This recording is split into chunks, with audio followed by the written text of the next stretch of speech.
Bailar, comer, Aburrirse. ir al cine, Viajar, tocar, Besar. beber, soñar. Morder.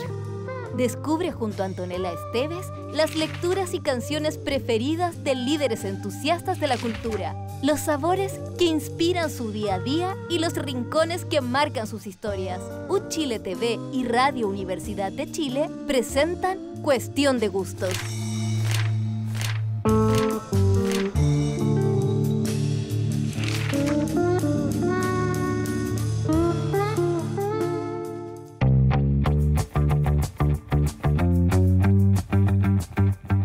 Nuestro invitado de hoy es un destacado abogado y académico chileno, doctor en Derecho de la Universidad de Barcelona, académico de la Universidad de Valparaíso. Se hizo bastante conocido al transformarse en el primer vicepresidente de la Convención Constitucional el año 2021, pero además tiene un tremendo mundo interior del que queremos saber hoy día. ¿Qué lee? ¿Cuáles son aquellos relatos que le conmueven? ¿Cuál es la música que escucha? ¿Qué hace en su tiempo libre? ¿Qué le gusta comer? De eso y mucho más conversaremos en esta edición de Cuestión de Gustos con Jaime Baza.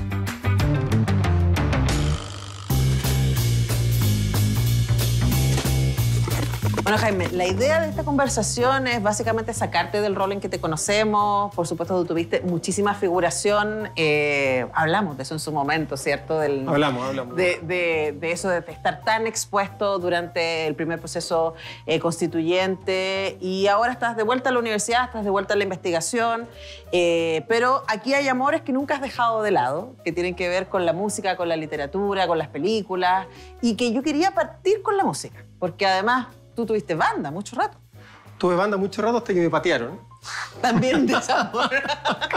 Me patearon poco después de que terminó poco después del plebiscito fue.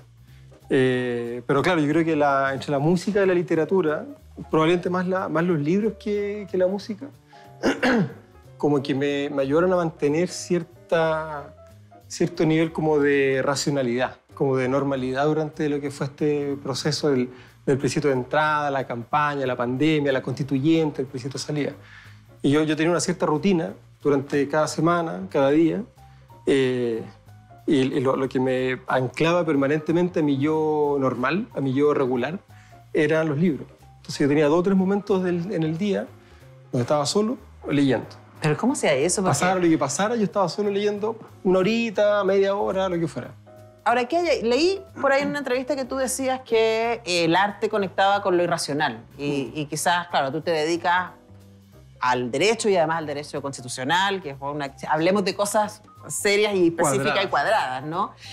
¿Cómo ha sido para ti ese encontrarte con la literatura? Vamos a empezar entonces, nos vamos hacia allá, con como ese espacio donde lo emocional muchas veces es lo más relevante. Mira, ha sido raro. Ha sido muy novedoso porque yo leo hace mucho tiempo, pero claro, soy un tipo de lector medio técnico, un tipo de lector medio profesional, porque leo derecho, leo teoría, leo filosofía, qué sé yo. Y mi acercamiento a la creación literaria, a la literatura, a la prosa, a la narrativa, sobre todo a la poesía, es más bien tardía. Yo creo que se debe mucho a los distintos momentos vitales por los cuales uno atraviesa. Se debe mucho, creo yo, a la influencia de mi compañera actual, que es una gran lectora de poesía. Y a mí, por ejemplo, la poesía nunca me hizo mucho sentido, hasta que empecé a compartir la lectura con ella. Entonces, en algún momento de los últimos, no sé, 7 años, 8 años probablemente, empecé a abrirme poco a poco a esa dimensión de la vida que no es racional, que no sigue esta lógica como típica de las estructuras de los argumentos, del silogismo, la conclusión, etc., sino que te lleva, te obliga en algún sentido a dejarte llevar, ¿cachai? A conectarte con lo que uno siente, a conectarte con lo que uno percibe, y a dejarte llevar también por historias ajenas que podrían ser perfectamente bien historias propias, ¿cachai? Y yo creo que todo ese como recorrido, todo ese viaje hacia el interior finalmente, se vio muy complementado gracias al trabajo que hicimos en la Constituyente con la Elisa. ¿Ah? esos saberes ancestrales que muchas veces compartimos en sesiones de trabajo muy normales, también me enseñaron, por ejemplo, a respirar de una manera distinta, a sentarme al suelo de una manera distinta, ¿cachai? A sentir que sentado en el suelo uno se conecta con energías que a uno le trascienden. Y la literatura tiene la capacidad de mostrar eso. Bueno, el arte en general, pero los libros para mí siempre han tenido un poco esa capacidad y lo he reforzado mucho en el último tiempo, Claro. sobre todo el último año. Además te encontraste con una persona que además es lingüista, entonces Elisa Loncón no solo, me imagino, te abrió la puerta a la idea del pensamiento y la cosmovisión mapuche, sino también a la importancia de la palabra en ese proceso. Claro, y sobre todo la importancia de entender la conexión que hay entre la palabra y la vida. ¿Cachai? Porque claro, la Elisa se dedica, entre otras cosas, a inventar palabras.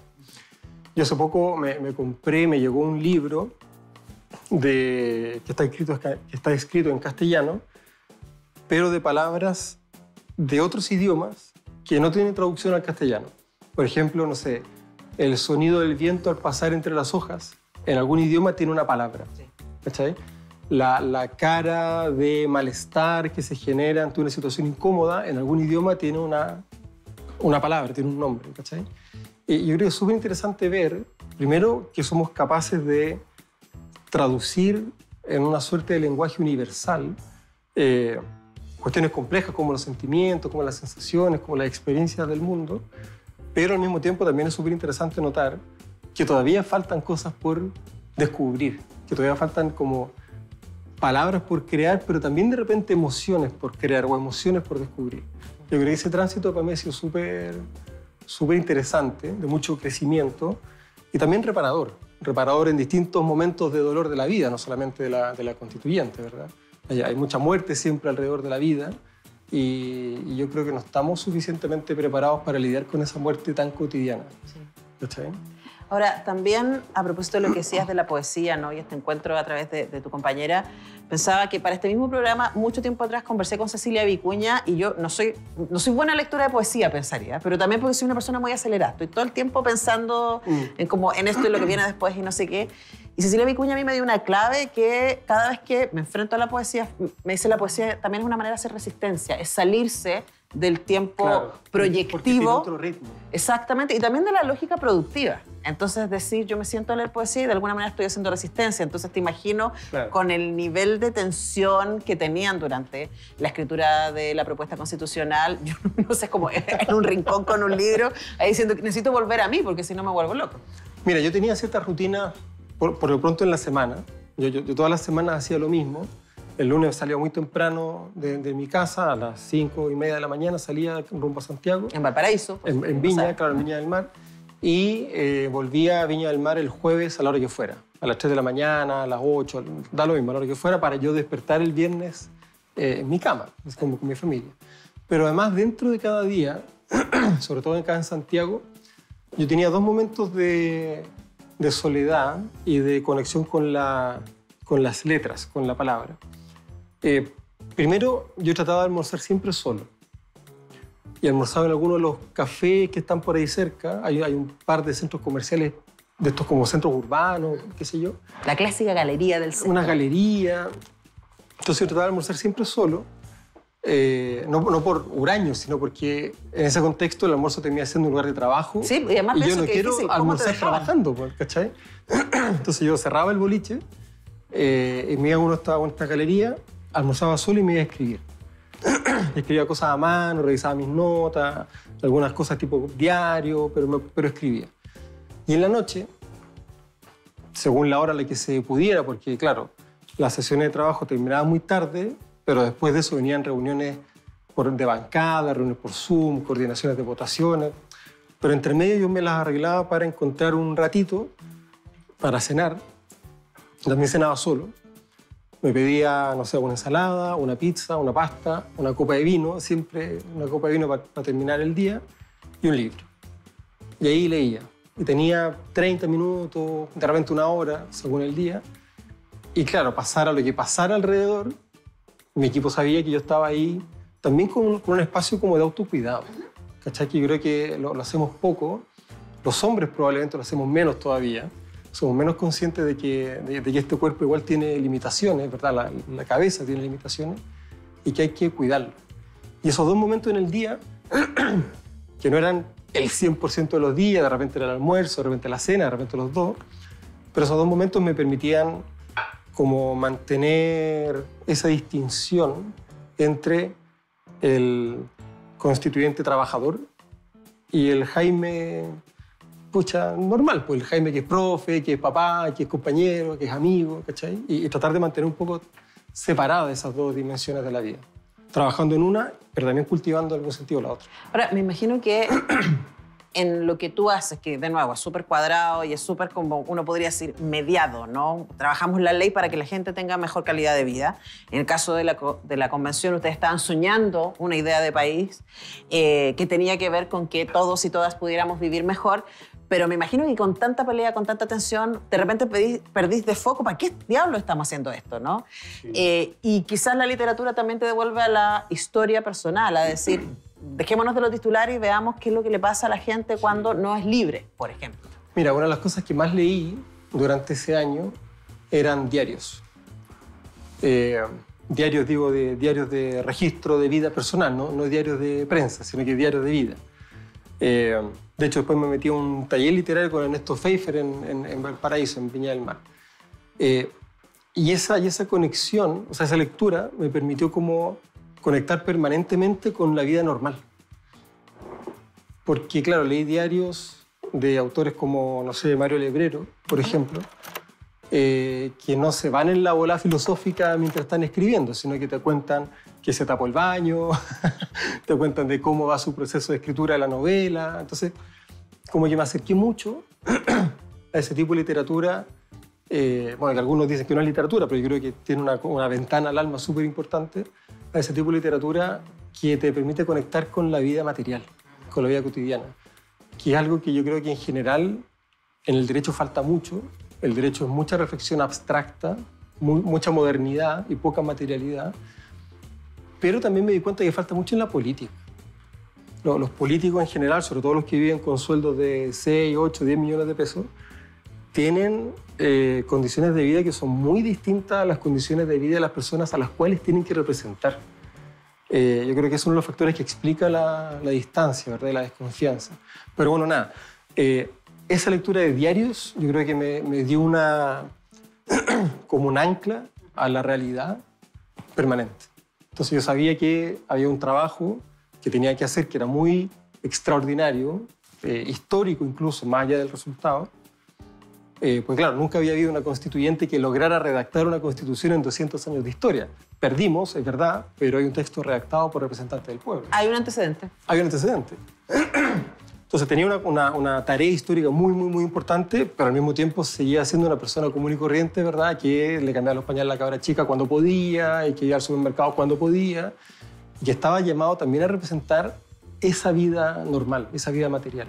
Entonces yo creo que esa lectura de diarios para mí fue súper, no sé, fue una ventana a la normalidad en un momento muy anormal, muy excepcional. Absolutamente. Ahora, también puede pasar que la literatura nos permita repensar cosas a las que estamos acostumbrados, ¿no? O sea, hasta estas dos... Yo siempre pienso en el arte como ventana y espejo, ¿no? La posibilidad de, como tú decías, lo que me pasa con Lebrero es como volver a la cotidianidad. Entonces hay un espejo que me trae de vuelta y la otra manera es abrirlo. Y pienso, por ejemplo, tú trajiste El Proceso, Jaime trajo sus propios libros, que, claro, para alguien que no está dedicada a las leyes, El Proceso es un libro ficción, diríamos, ¿no? Claro. Pero me imagino que para un abogado constitucionalista El Proceso es otra cosa. ¿Qué te gusta de ese libro? Mira, lo que pasa es que El Proceso, bueno, este es un libro muy viejo, va a cumplir 100 años ahora pronto, si no me equivoco, es como el 25 o por ahí, 26, del periodo de la entreguerra, además que creo que es un periodo muy interesante para entender lo que está pasando en el presente. Yo creo que este libro tiene la particularidad de mostrarte de que, a pesar de que hay diseños, por así decirlo, institucionales, que están pensados en tu bienestar, finalmente la forma en la que operan no depende tanto del diseño, sino que de ciertas fuerzas místicas que están probablemente más cerca de algo así como la relación que la persona tiene con Dios, que muchas veces te sacan de la posibilidad de entender que la institucional está pensada para ti, y lo peor de todo es que muchas veces pierdes la posibilidad de que la institución surta los efectos que estaba pensado que generara. Y muchas veces, como pasa en el proceso, termina ocurriendo lo contrario, pero radicalmente lo contrario. El proceso se trata de un hombre, K, que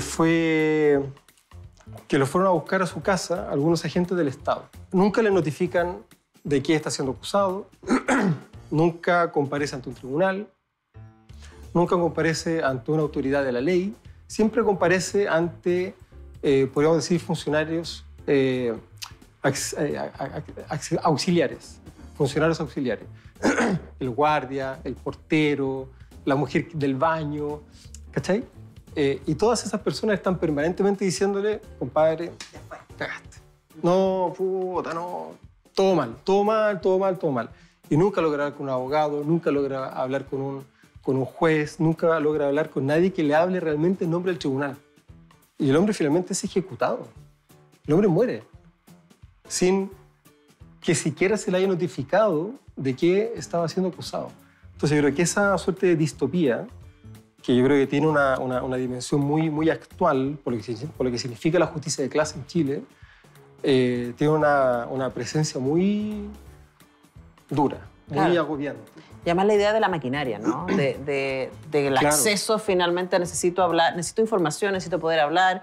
Y claro, como tú dices, en Chile eso está cruzado por la clase. Ahora trajiste luego a una autora que yo no conocía y me encanta. Eso es una de las cosas favoritas en este programa, que me recomiendan cosas que yo no conozco porque musicalmente estamos súper cerca. pero esto para mí es un descubrimiento. Háblanos de este libro que trajiste. Ella es Yaa Gyasi. Es una autora ganesa, de Ghana, nació en el 89, una mujer muy joven, tiene ¿cuánto? 34 años. Y cuenta la historia de una familia cuyos integrantes fueron separados, dos mujeres de esa familia que fueron separadas durante el proceso de esclavitud en África, ¿verdad?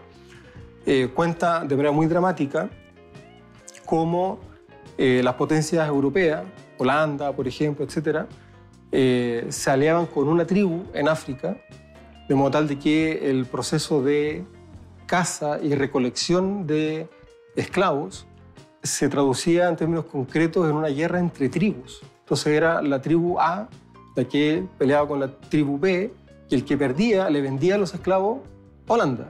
Se peleaban entre hermanos, entre primos. Entonces, en esa lógica, una de las hermanas de esta familia se salva y lleva todo un... O sea, se salva entre comillas.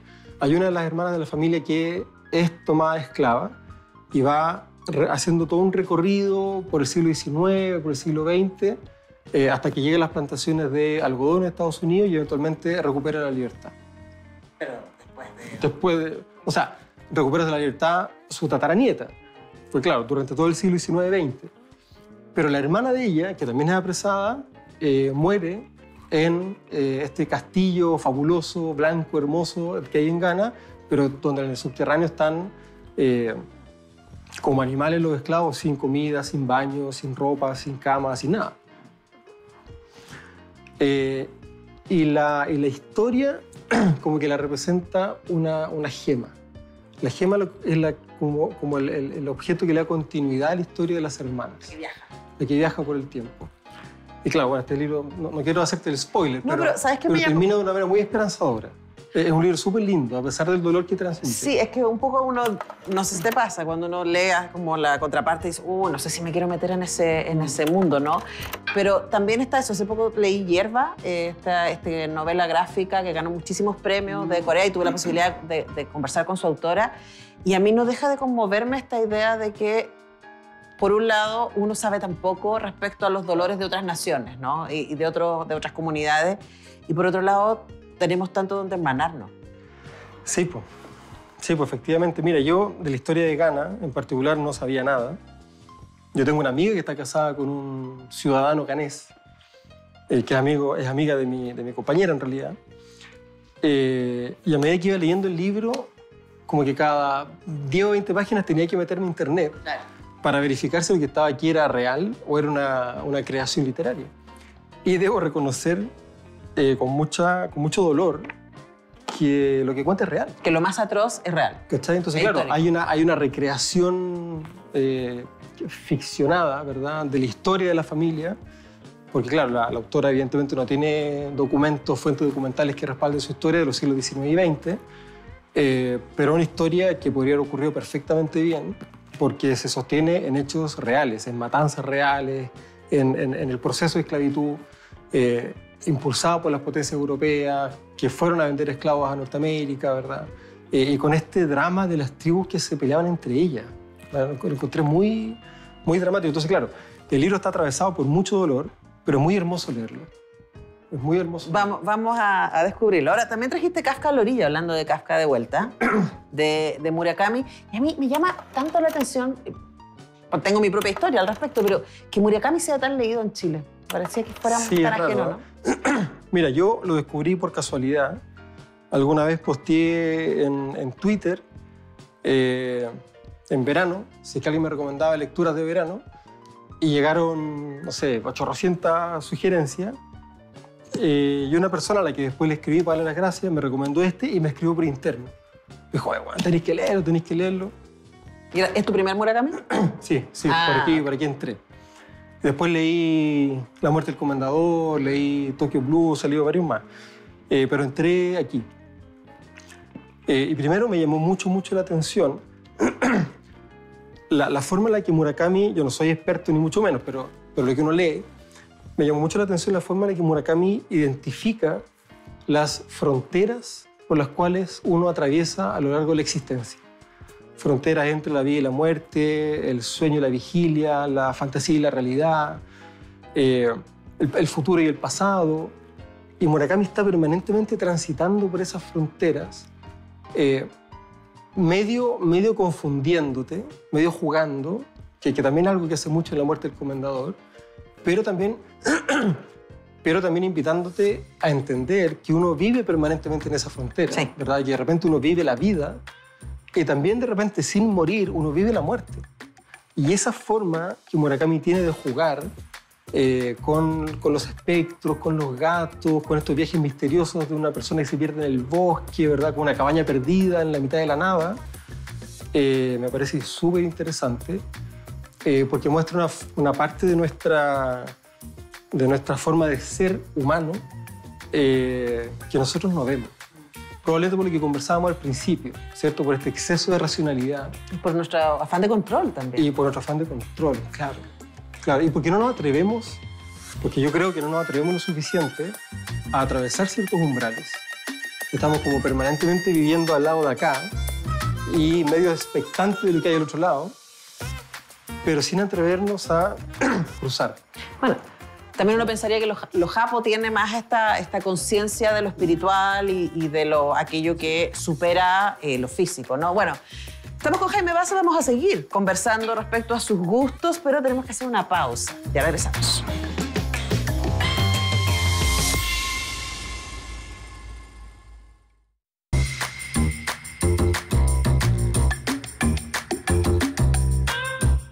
Bueno, seguimos haciendo esta cuestión de gustos. Sí, los gustos son muy variados. Estuvimos hablando mucho de literatura y ahora Jaime Baza tiene sus ojos largos dedicados a estas hojitas de parra.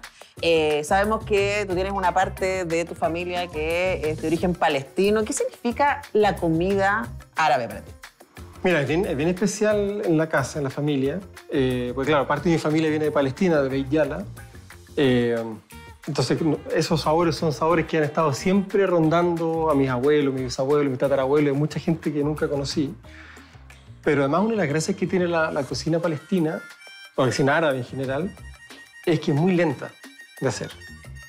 Y la única forma de que, entre comillas, la comida esté lista es que la hagamos entre varios. Entonces, es una de las cosas entretenidas que tiene, porque claro, cada hojita de parra que uno se come en 5 segundos, pucha, hay que agarrar el relleno, hay que hacer un lulito, ¿verdad?, de carne con arroz. Hay que separar las hojas, hay que lavarlas. La hoja una por una, y entonces después hay que meterla ahí, darle vuelta y enrollar, sacarle el agua y ponerla en la olla. Entonces, claro, una olla de este porte, cuando comíamos todos juntos, era una olla de este porte, uno va poniendo hojita por hojita. Y además que hay que seguir con la circunferencia de la olla para que no se desarme la hojita. Entonces, claro, hojita por hojita, una por una, en una cena de, no sé, 20 personas, donde cada uno se come 15 o 20 hojitas, estamos hablando de 400 hojitas de parra. Entonces hay que hacerla una por una. Y aparte los rellenitos, y los zapallitos, y las papas, y qué sé yo. Entonces todo eso es colectivo. O lo hacemos entre todos, o comemos el miércoles, pero no el domingo. Pero es súper aprendizaje. Ahora me imagino que también en esos ejercicios, y tú decías eso, yo inmediatamente me acuerdo de hacer humitas, ponte tú, Claro. en mi familia, ¿no? Y esta cosa de las historias que aparecen mientras uno está haciendo eso. Y cuando uno es más chico es como que Sí. empiezan a aparecer historias familiares, cosas que cuentan las abuelas, las tías. Sí, porque además que son como pueblos que han pasado por momentos muy bonitos a lo largo de su historia, que tienen mucha tradición, mucha cultura, pero que también han pasado por momentos muy oscuros, de persecución, ¿verdad? De dolor, de muerte. Y esas cosas van quedando. Y una de las formas que uno tiene, a propósito de cómo transitamos las fronteras, ¿verdad? Que separan nuestros distintos ámbitos de la vida, una de las formas que uno tiene como de reparar esos dolores que vienen arrastrándose de generación en generación es juntándose a hacer esas cosas que a nuestros ancestros antes les hacían felices, los hacían felices, ¿cachai? Entonces es bien bonito, y claro, cuando nos juntamos a comer salen historias de exilio, pero también de amor, ¿cachai? Lo mismo con el otro lado de la familia, mi otro lado es catalán. Nosotros nos juntamos a hacer empanadas mallorquinas, que son empanadas, pero extraordinarias. Son como una ollita ¿Ya? con carne de cordero, un tipo de cordero bien particular que es difícil de conseguir, con pimienta, por supuesto, un poquito de algunas arvejas y tocino. Ah, pero una Y bomba. eso se hace una ollita, se tapa y se cuece, así como dándole vuelta, con la misma masa, se hace como una trenza. Y eso también es muy lento, porque claro, la masa además le lleva manteca, un buen poco de manteca, y hay que estar amasando hasta que la masa se tira peos. Esa es como la regla que nos enseña la yaya, la abuela. Entonces, mientras la masa no se tire peos, hay que estar ahí, y eso puede ser toda la mañana. Entonces, claro, para que las empanadas también estén listas, cuando la gente tiene hambre, hay que empezar mucho antes, y también un trabajo muy colectivo, porque cada empanada hay que rellenarla de una, ¿verdad? Y se hace todo muy entretenido. Ahora, en ambas culturas, si no me equivoco, también hay una... O sea, en Latinoamérica, por supuesto, en general la comida está en la cotidiano, en la mano de las mujeres, pero en estas otras culturas también hay muchos hombres que cocinan. Hasta donde yo sé, sí. Sí, de hecho tenemos varios primos, amigos, ¿verdad? Pues esta es una de las cosas bonitas que tienen los árabes, es que la familia siempre va creciendo. Sí, y uno conoce a un primo, no sé qué, que no somos primos, pero somos primos igual. Y hay mucho hombre, efectivamente, que participa muy activamente. No sé, pues hay uno que le gusta ahuecar las papas, el otro con el zapallo, otro que rellena. Entonces se genera una dinámica bien horizontal. Sí. Bien horizontal. Y después en la cena yo no tengo ese registro en mi vida, pero en la adolescencia fui adoptada. Una de mis mejores amigas era de familia árabe y para mí era un festín, literalmente ir, pero además no solo porque se comía muy rico y muy distinto que en mi casa, sino además porque los volúmenes eran distintos. Es que de verdad, si eran así unas ollas. Y claro, una olla de este volado para la hojita, otra olla para los zapallos, otra olla. Y además hay una cosa con la comida con la mano, ¿no? También. Hay mucho con la mano. De hecho, con el pan pita, una de las cosas que se hace es que, bueno, según la cultura, en Marruecos, por ejemplo, es muy así, en otros sectores de África, que la gente se sienta a comer en el suelo y se dispone la comida en el suelo alrededor. O sea, al medio, quiero decir. Y a cada comensal se le reparte 1, 2, 3 pan pita, y con el pan pita uno va con la mano y come derechamente. Claro, chao higiene, chao nada. Entonces el pan pita sirve para untar el hummus, para comer el arroz, para sacar no sé qué. No se usan tenedores, sino que sentados en el suelo, todos compartiendo. Y claro, al final terminé con las manos todas cochinas, con chorreado, qué sé yo, pero en un espacio donde no solamente te juntas a comer, te juntas a conversar, te juntas a compartir.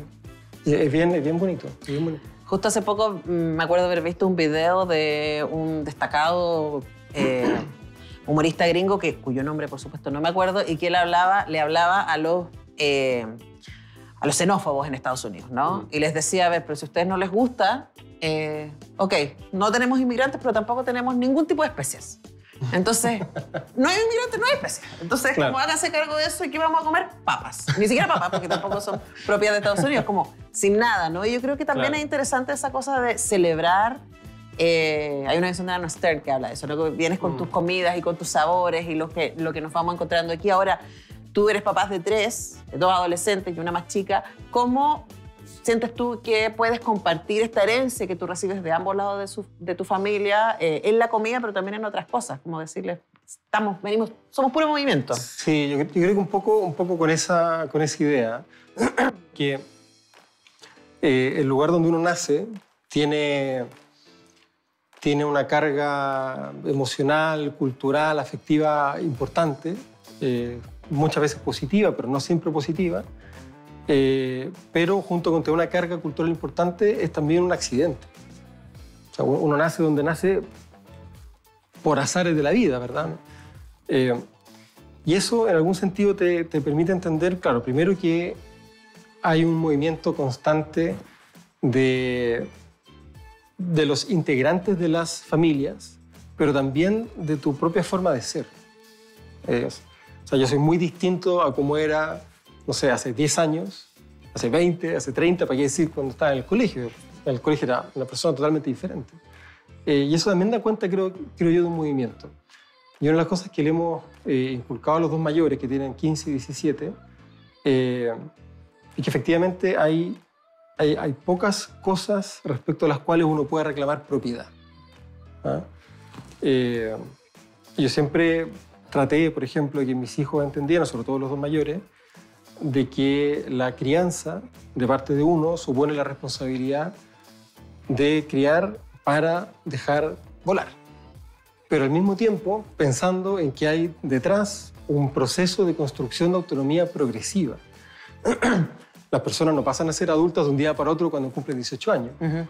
Algunos llegan a la adultez a los 30, pero otros llegan antes. Sí. Pero otros llegan antes. Yo con los 2 mayores, y espero con la chica poder hacerlo también, siempre les inculqué esa idea, ¿verdad? De que ellos eran parte de un proceso de crecimiento, de construcción personal, donde el papá y la mamá y la familia cumplen un papel importante, pero el papel más importante lo cumplen ellos, ¿verdad? De hecho, la mayor tiene la idea, no sé si la va a concretar, pero ya con que tenga la idea, yo muy pagado, de estudiar literatura en Francia. O sea, que esa posibilidad esté en su horizonte, a mí me parece que es súper enriquecedor y que habla mucho de una generación que, claro, tiene las características propias que tiene por el tema de la pandemia, por la cuestión digital, etcétera, etcétera, pero que también reconoce al otro con una dimensión, creo yo, muy distinta a cómo lo reconocíamos nosotros cuando yo era adolescente en los 80 y los 90. Pero claro, tú decías a propósito de las especies de los norteamericanos. Uno piensa, por ejemplo, en esta película Pandillas de Nueva York. ¿Quién llegó primero? Sí.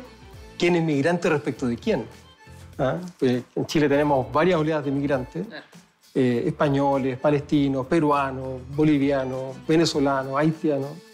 ¿Quién llegó primero? ¿Quién puede decirle al otro, oye, nosotros estábamos aquí? Bueno, las primeras naciones. Salvo los pueblos originarios, Claro. que ya estamos bien mezclados, nadie podría decirle, o sea, una persona de apellido, no sé, croata, difícilmente podría ser como xenófoba respecto de la inmigración venezolana. Si viene de afuera también. Entonces, vamos compartiendo. Deberíamos. Yo ¿no? creo que eso no se ve suficientemente. Ahora, al mismo tiempo que no nos cuesta, en algunos sentidos, poder asumir eso de que todos venimos de alguna parte, a mí me llama mucho la atención que en este mundo globalizado no nos cueste nada adoptar los discursos culturales de otros lados. Y eso es bueno y malo, como queramos, ¿no? Y tú y yo somos hijos de la generación grunge, porque somos contemporáneos. Es verdad. Y de hecho aquí tengo la selección musical que hizo Jaime Baza y coincidimos un montón, porque somos hijos del grunge. O sea, si tú estabas en los 90, en plena adolescencia, un poquito confuso y un poquito enojado, Claro. estos discos fueron la salida, ¿no? O sea, yo siempre lo digo, yo el año 91 tenía 14 años. Ese año se lanzaron discos de los Stone Temple Pilots, de Nirvana, de Pearl Jam, de Alice in Chains, de los Red Hot Chili Peppers, de Metallica. Entonces, incluso de Guns N' Roses, que en realidad es el estilo musical de la década anterior. Entonces, claro, ser adolescente en ese momento de la historia, un par de años más, un par de años menos, a mí me marcó para siempre, para siempre, para siempre. Ahora, igual a mí me llamó la atención porque tú escogiste Alice in Chains y Soundgarden, y no Nirvana y Pearl Jam, que probablemente sean los más famosos, ¿no? Son los más poperos, claro. ¿Por qué? ¿Qué te pasa con Alice in Chains y con Soundgarden? Bueno, a mí las 5 bandas me gustan mucho. O sea, Alice in Chains, los Stone Temple Pilots, Pearl Jam, Nirvana y Soundgarden. Me gustan mucho, mucho, pero claro, son bandas distintas. Yo creo que Nirvana tiene un poco el problema del mito de Kurt Cobain. Yo creo que Nirvana carga con el mito. Y es un mito que se ha construido, diría yo, principalmente en torno al Unplugged de Nirvana, que no es su mejor registro. Los mejores registros de Nirvana son los más sucios, los más arrastrados, etc. Y lo que me pasa con Alice in Chains y con Soundgarden, quizás más con Alice que con Soundgarden, es que es la forma en la que tratan la oscuridad. La forma como, sobre todo el vocalista, Layne Staley, hace ese ejercicio tan difícil, no como el de Murakami de transitar en la frontera, sino que de bajar. Sí. De bajar. Bueno, bajar, Down in a Hole, bajar. así, tal cual. Sí, pues exactamente, bajar hasta lo más oscuro, hasta las profundidades más no sé, más sucias, más escondidas, las profundidades que no queremos ver, y mostrarlas, ¿verdad? Y claro, mostrar también lo desgarrador que es el viaje de vuelta. Sí. Pues claro, bajar tiene una dificultad, pero subir tiene una dificultad distinta. Me recuerdo mucho del libro de Mariana Enríquez, que habla un poco también de esa misma lógica a propósito del consumo de las drogas. Y yo creo que Layne Staley tiene la particularidad de que es el que mejor refleja la oscuridad de los 5 vocalistas. Ahora, uno podría decir, bueno, también se terminó matando, ¿no? Y es uno de los que se quedó abajo. Claro, pero en el caso de él, bueno, sobredosis, no fue Sí. como en el caso de Kurt Cobain, que fue mucho más una decisión, no sabemos si Neil Stanley se quería morir. Claro. No, va a quedar ahí en la duda. Pero una de las cosas, a mí yo no me gusta tanto Nirvana, me gusta mucho más Alice in Chains, pero también porque siento que es más bello. Sí, tiene una melodía que transita, claro, no es la oscuridad sucia de la guitarra distorsionada y arrastrada. Y que no tiene del nada de grito. malo. Ni del grito, no. Es una oscuridad melódica, medio gregoriana incluso, porque este juego de voces que hace con Jerry Cantrell tiene una cosa media mística, media mágica, pero que está permanentemente como llevando toda una atmósfera bien especial. Y claro, de repente te lleva para abajo, como en Down in a Hole, te lleva para abajo, pero de repente el verso siguiente, que lo toma el otro vocalista, te sube inmediatamente. Entonces, ese juego que tienen los dos, que tenían los dos, yo creo que está súper bien logrado, y diría yo que artísticamente es la mejor banda de esa generación. O sea, además creo que el Jar of Lies, que es el disco que tienes ahí, a mí me encanta, porque además es un disco muy oreja, digo, o sea, como No Excuses es una canción que es muy fácil de cantar, que es muy fácil de llevar y es un poco engañosa, ¿no? Porque es como uno se puede llevar por la melodía y de repente si te detienes a escuchar un poco la letra es como wow. ¿Qué está diciendo este güey? ¿Qué está diciendo? No es un buen lugar. Lenny, ¿para dónde nos está llevando, no? Y luego, bueno, hablando también de sensibilidades, traje aquí uno de Soundgarden, porque no sé, por Chris Cornell, que lo queremos tanto en Chile, es heavy lo que nos pasa con Chris Cornell. Yo fui a ver a Chris Cornell al Teatro Municipal, el 2000, no sé, 16, 17, que fue como un año o 2 años antes de que se suicidara, pero fue poquito antes de su muerte. Sí, fue su último concierto. Fue el último concierto en Chile y dio 3 conciertos esa vez, y los 2 primeros se llenaron con entradas reservadas para su club de fans. Y yo estaba metido en el computador de la oficina a las 12 del día, refrescar, y mirando en paralelo las noticias, decía, oh, las entradas se van, hasta que de repente dijeron, mira, vamos a abrir un tercer show, y ahí dije, no, aquí me voy a poner desde las 11:30 de la mañana, y estuve pegado en el computador hasta que salió. Ahora, y fue igual, hermoso.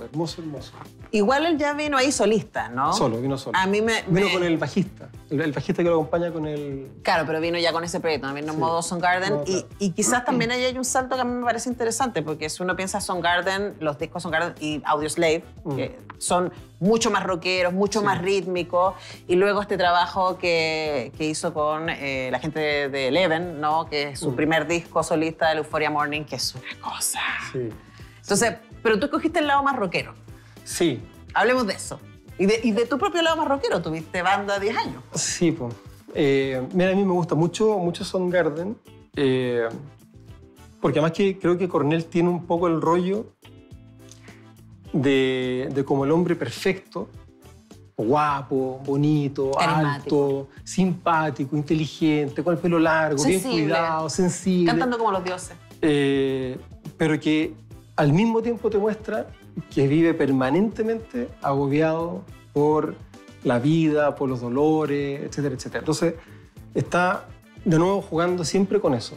No es de repente el lado solo luminoso, que de repente muestra otras bandas del tipo, no sé, incluso Pearl Jam, de repente mucho más luminoso.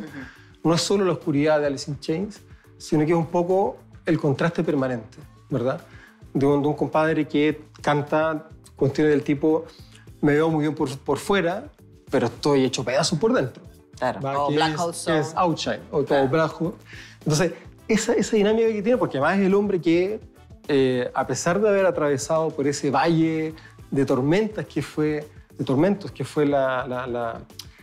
la adolescencia para la generación de Chicago, etcétera, de Chicago, de Seattle, se casa y tiene familia y tiene una hija maravillosa, ¿verdad? Y llega a los 50 y tantos años súper bien Y uno dice, la hicimos. y después se muere. Dice, "Oh, wow". ¿Cómo se muere? Sí, pues. Bueno, y nos queda Eddie Vedder, que como que... Es lo único que nos queda, claro. Y es interesante también ese camino, ¿no? Porque Eddie Vedder ahora en sus años más grandes Sí. ha hecho cosas mucho más, diríamos, centradas en la guitarra, en el ukelele, está como en una cosa mucho más orgánica, O diríamos. sea, la banda sonora de Into the Wild, por ejemplo, que podría ser un experimento similar al Euphoria Morning de Chris Cornell, en otro registro, pero que es como de épocas similares, también muestra, claro, un adolescente marcado por los dolores de su vida, de su historia, de su trayecto, pero que aprendió a convivir con esas cicatrices, Claro. que no las esconde, sino que las muestra, no las esconde. ¿Cachai? Yo creo que eso es también un aprendizaje súper interesante para una sociedad de repente tan exitista, donde no hay margen para perder, no hay margen para la derrota. El éxito es inmediato, es material y además desaparece, se desvanece rápidamente. Yo creo que esta generación de músicos, unos más que otros, quizás Eddie Vedder más que los otros, muestra esa otra cara, ¿cierto? Que se puede reconocer las cicatrices, mostrarlas y vivir. No a pesar de las cicatrices, sino que vivir con las cicatrices, gracias a esas cicatrices.